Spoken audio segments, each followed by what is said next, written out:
నమస్తే, welcome to Nationalist hub and NHTV. నేను Raghunandan. So Bharat వెలిగిపోతుంది అనడానికి మనకు సాక్ష్యాలు, రుజువులు మనకు కొంత అవసరమైనప్పటికీ పుతిన్కి అది ప్రత్యక్షంగా కనబడుతోంది. ఎందుకంటే ప్రధాని మోదీ హయాంలో భారత్ వేగంగా అభివృద్ధి చెందడంతో పాటు ముఖ్యంగా ఇన్వెస్ట్మెంట్లకు ఒక స్వర్గధామంలా నిలుస్తోంది భారత్ అనేది పుతిన్ నమ్ముతున్నారు.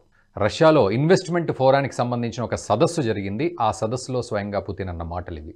మనము భారత్లో ఇన్వెస్ట్ చేస్తాము, చేయబోతున్నాము. ఎందుకంటే భారత్ ఇన్వెస్ట్మెంట్స్కి అనుకూలమైన దేశం. చాలా అక్కడ అనుకూలమైన అంశాలు చాలా ఉన్నాయి. అండ్ మోదీ హయాంలో అద్భుతంగా వెలిగిపోతోంది భారత్. కాబట్టి మనం ఇన్వెస్ట్మెంట్స్ చేయగలము భారత్లో అనే ధీమా రష్యా ప్రెసిడెంట్ వ్లాదిమిర్ పుతిన్ ఆయన ఆశాభావం వ్యక్తం చేశారు. ఆయన మాటల ద్వారా అది ప్రపంచానికి తెలియజేశారు. నిజానికి ప్రధాని మోదీ హయాంలో భారత్ నిజంగానే ఎలా పెట్టుబడులను ఆకర్షించింది, అండ్ ముఖ్యంగా రష్యా ఈరోజు ఎటువంటి పెట్టుబడులు ఇప్పటివరకు పెట్టింది, ఇక ముందు పెట్టబోయే అంశాలు ఉన్నాయి. ఇవన్నీ కూడా మనం మాట్లాడదాం. మనతో పాటు అంతర్జాతీయ వ్యవహారాల విశ్లేషకులు కందాడై పార్థసారథి గారు ఉన్నారు. పార్థసారథి గారు నమస్తే అండి, వెల్కమ్ టు నేషనలిస్ట్ హబ్. నమస్కారం. పార్థసారథి గారు, ముఖ్యంగా పుతిన్ వ్యాఖ్యలు చాలా పాజిటివ్గా ఉన్నాయి భారత్ విషయంలో. సో ఈ ఇన్వెస్ట్మెంట్స్ని మనం ఎలా అర్థం చేసుకోవాలి? పుతిన్ వ్యాఖ్యల్ని భవిష్యత్తు రూపంలో కావచ్చు, గతంలో పెట్టిన ఇన్వెస్ట్మెంట్స్ విషయంలో కావచ్చు, భారత్ ఎలాంటి అనుకూలమైన దేశంగా పుతిన్ వర్ణించినట్లుగా మనం భావించవచ్చు. ఇప్పుడు పుతిన్ భారత్ ఎస్పెషల్లీ ఈ మేక్ ఇన్ ఇండియా పాలసీని ఆయన చాలా సందర్భాల్లో మెచ్చుకోవడం జరిగింది. ముఖ్యంగా ఈ రోజు భారతదేశం ఒక మ్యానుఫ్యాక్చరింగ్ హబ్ గా ఎదుగుతోంది. ఎదగడానికి నరేంద్ర మోడీ గారి విధానాలు కారణమని ఆయన చాలా సందర్భాల్లో, ముఖ్యంగా ఇటీవల జరిగిన బ్రిక్స్ సమావేశాల్లో కూడా ఆయన ప్రస్తావించడం జరిగింది. భారతదేశంలో ఏదైతే చర్యలు తీసుకోబడుతున్నాయో మేక్ ఇన్ ఇండియా కింద మ్యానుఫ్యాక్చరింగ్ సెటప్ ఏర్పాటు కావడానికి, అక్కడ ఎకో సిస్టమ్ డెవలప్ కావడానికి చర్యలు తీసుకోబడుతున్నాయో ఆ చర్యలు చాలా పాజిటివ్ రిజల్ట్స్ ఇస్తున్నాయి అనేది పుతిన్ యొక్క అభిప్రాయం. పుతిన్ పలు సందర్భాలలో ఈ విషయాన్ని ఆయన బహిరంగంగానే మెచ్చుకోవడం జరిగింది. మనం గతంలో భారత్ రష్యాల మధ్య సంబంధాలు, ముఖ్యంగా డిఫెన్స్ కోఆపరేషన్ కి సంబంధించిన సంబంధాలు పరిశీలిస్తే భారత్ రష్యాలు ఈ డిఫెన్స్ మ్యానుఫ్యాక్చరింగ్ ఇండస్ట్రీకి సంబంధించి ఎన్నో జాయింట్ వెంచర్స్ ని ఇప్పటికే సక్సెస్ఫుల్ గా ఇంప్లిమెంట్ చేస్తున్నాయి.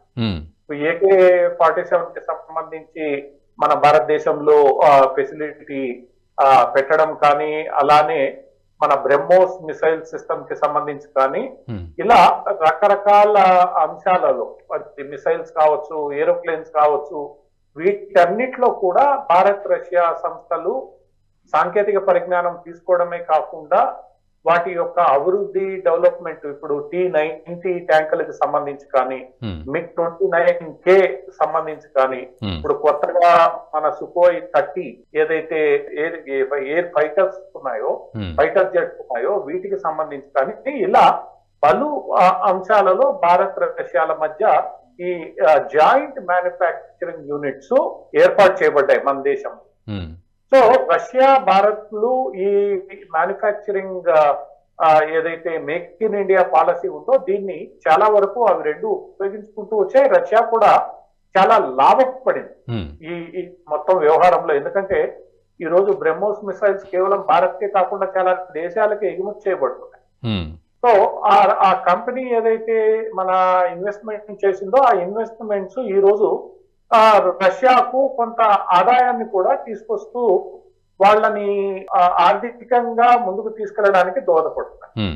ఇప్పుడు S-400 ఏదైతే మనం మిసైల్ డిఫెన్స్ సిస్టమ్ తీసుకున్నామో దానికి సంబంధించిన మెయింటెనెన్స్ కి సంబంధించి మొత్తం టెక్నాలజీ భారత్ కు ట్రాన్స్ఫర్ చేసి సంయుక్తంగా రష్యా, భారత్ కంపెనీల మధ్యలో ఏర్పాటు చేయడానికి కూడా ఒప్పందాలు కుదిరాయి. ఇవన్నీ నడుస్తున్నాయి. ఇప్పుడు AK-203 రైఫిల్ మ్యానుఫ్యాక్చరింగ్ యూనిట్ మనం ఉత్తరప్రదేశ్ లో ఆల్రెడీ ఎస్టాబ్లిష్ చేస్తున్నాం. సో ఈ రకంగా రష్యాకు సంబంధించిన పలు పరిశ్రమలు ఈ రోజు భారత్ లో జాయింట్ వెంచర్స్ ఏర్పాటు చేసుకుని ముందుకు వెళ్తున్నాయి, సాంకేతిక పరిజ్ఞానాన్ని బదలాయిస్తున్నాయి. ఈ డిఫెన్స్ సంబంధించిన పరిశ్రమలే కాకుండా ఇప్పుడు ఈ రష్యా పెట్రోలియం మేజర్ ఏదైతే ఉందో రోజ్ నెఫ్ట్ ఏదైతే ఉందో అది ఇటీవల $20 బిలియన్ ఇన్వెస్ట్మెంట్ ని ఈ రోజు భారత్ లో ప్రకటించారు. మనం ఈ రోజు రష్యా నుంచి చాలా ఎక్కువ స్థాయిలో ఆయిల్ దిగుమతి చేసుకుంటున్నాం. యుక్రెయిన్ యుద్ధం తర్వాత దాని మీద ప్రపంచవ్యాప్తంగా గగ్గోలు ఉన్నప్పటికీ కూడా మనం ఆయిల్ దిగుమతి చేసుకున్నాం. We are one of the largest oil importers.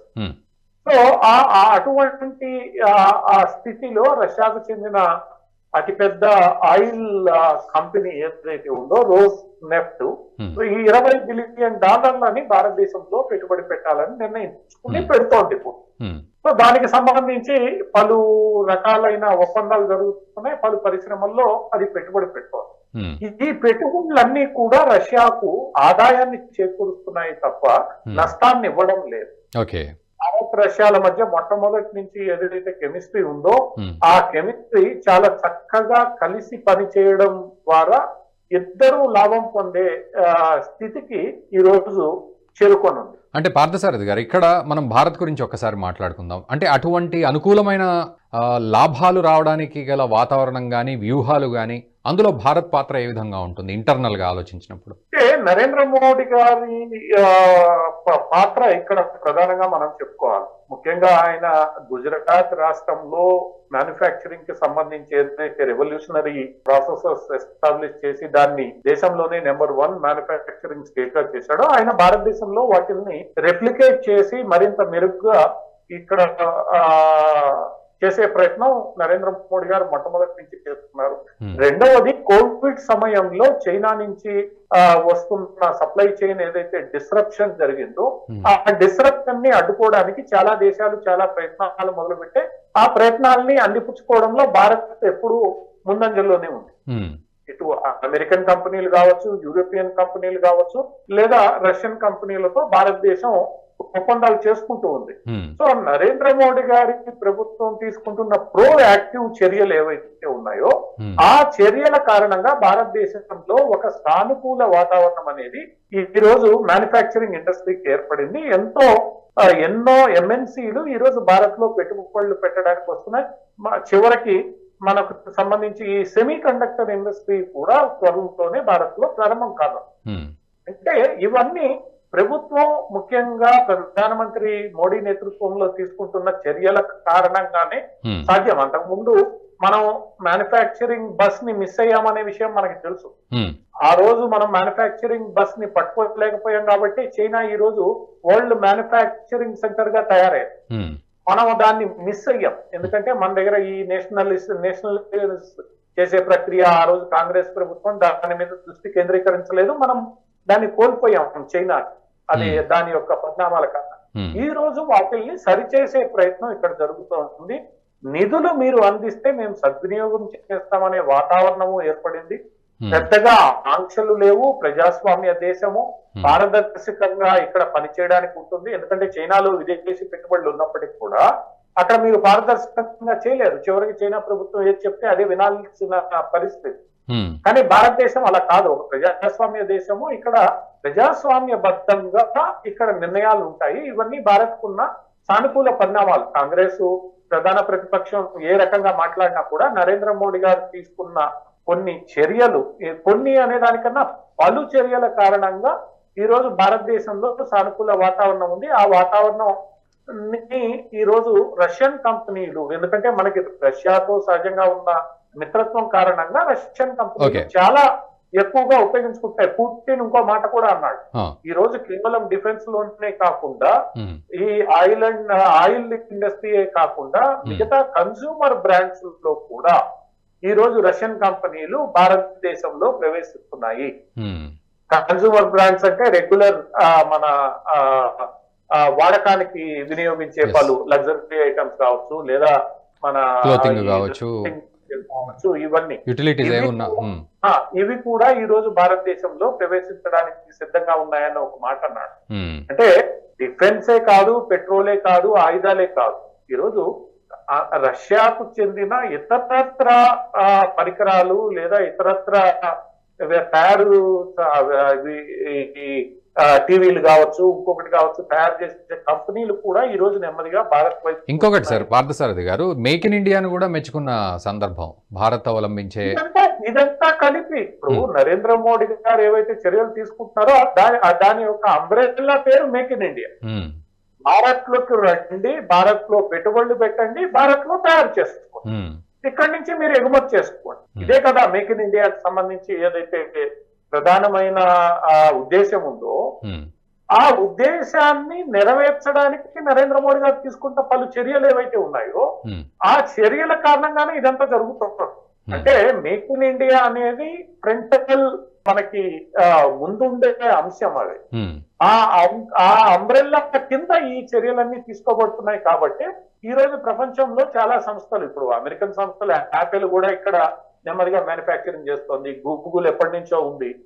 So ఎన్నో కంపెనీలు ఈ రోజు భారత్ లో తమ మ్యానుఫ్యాక్చరింగ్ కానీ లేదా ఇతరత్ర కేంద్రాలను ఏర్పాటు చేసుకోవడానికి ఉత్సాహం చూపిస్తున్నాయి. ఆ ఉత్సాహాన్ని కలిగించే చర్యల యొక్క పేరే మేక్ ఇన్ ఇండియా. సహజంగానే మేక్ ఇన్ ఇండియా గురించి ప్రస్తావించకుండా పుతిన్ ఈ మిగతా అంశాలను ప్రస్తావించలేరు కదా. సో మేక్ ఇన్ ఇండియా కింద జరుగుతున్న కార్యక్రమాలు విజయవంతంగా సాగుతున్నాయి కాబట్టే ఈ రోజు భారత్ లో ఈ పెట్టుబడులు వస్తున్నాయి. ఆ పెట్టుబడులు ఈ రోజు లాభాన్ని ఆర్జించే దిశగా సాగుతున్నాయి అనేది పుతిన్ ఈ రోజు ఆ సమావేశంలో చెప్పిన అంశం.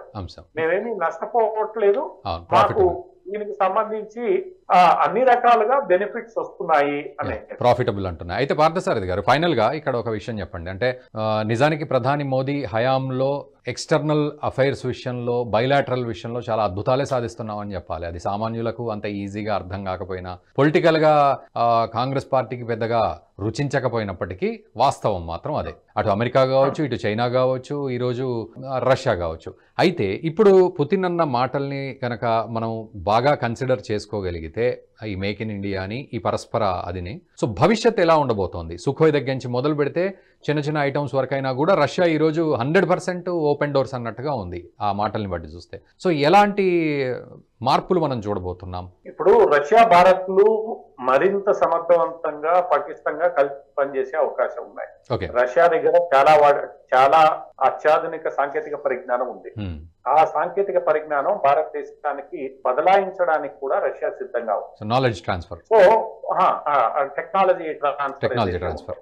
సో ఈ టెక్నాలజీ నోహౌ ని ట్రాన్స్ఫర్ చేయడానికి రష్యా సిద్ధంగా ఉన్న వేళ అది భారత్ కి పలు రకాలుగా లాభం కలగజేస్తుంది. ఎలా భారత్ లో అత్యాధునిక సాంకేతిక పరిజ్ఞానంతో కూడిన మ్యానుఫ్యాక్చరింగ్ ఇండస్ట్రీస్ సెటప్ చేయడానికి వీలవుతుంది. ఇది మొట్టమొదటి కలిసి వచ్చే అంశం. ఇప్పుడు రష్యా యుద్ధ విమానాలే కాదు, యుద్ధ విమానాల్లో వినియోగించే జెట్ల, అది మన ఇంజన్లకు సంబంధించిన సాంకేతిక పరిజ్ఞానం ఇస్తోంది. అలానే మిసైల్స్ కు సంబంధించిన సాంకేతిక పరిజ్ఞానం ఇస్తోంది. ఇతరత్ర తన దగ్గర ఉన్న అత్యాధునిక స్పేస్ కావచ్చు, ఇంకోటి కావచ్చు. ఎందుకంటే మనం క్రియోజెనిక్ ఇంజిన్ రష్యా నుంచే తీసుకున్నాం. ఈ రోజు మనం సొంతంగా డెవలప్ చేసుకున్నప్పటికీ ఆ సాంకేతిక పరిజ్ఞానం మనకి రష్యా నుంచే వచ్చింది.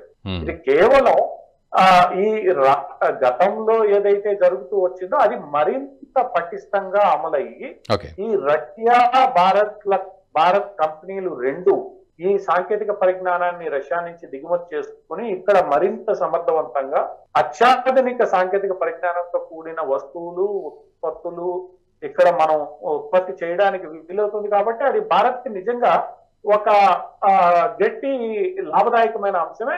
రష్యా కూడా గట్టి లాభదాయకమైన అంశమే. ఎందుకంటే రష్యా ఈ రోజు వెళ్ళి అమెరికాలో పెట్టుబడి పెట్టి యూరోప్ లో పెట్టుబడులు పెట్టే పరిస్థితి లేదు. అది అంత సులభం కాదు, వాంఛలు ఇవన్నీ ఉన్న వేళ. సో భారత్ లో పెట్టుబడులు పెట్టడం వల్ల లాభాలు వస్తున్న వేళ అది రష్యాకు కూడా లాభదాయకం. సో రష్యా కూడా ఈ రోజు భారత్ తో కలిసి వెళ్ళడం వల్ల ఇది భారత్ కి ఎంత లాభిస్తుందో రష్యాకు కూడా అంత లాభిస్తుంది. కాబట్టి ఇది మరింత ముందుకు వెళ్ళడానికి అవకాశం ఉంటుంది. ప్రతిపక్షాలు ఏమంటాయి అన్నది మనం పక్కన పెడితే ఈ రోజు చాలా దేశాలు భారత్ తో కలిసి పనిచేయడానికి సిద్ధంగా ఉన్నాయి అనేది వాస్తవం. అందుకు కావాల్సిన మానవ వనరులు కానీ, సాంకేతిక పరిజ్ఞానం కానీ, నిధులు కానీ, పారదర్శకత కానీ ఏదైతే ఉందో అవన్నీ భారత్ లో ఉన్నాయి అనేది వాస్తవం. సో దీన్ని అందిపుచ్చుకోవడానికి ఈ రోజు చాలా దేశాలు సిద్ధంగా ఉన్నాయి. అందులో రష్యా మొట్టమొదటి స్థానం.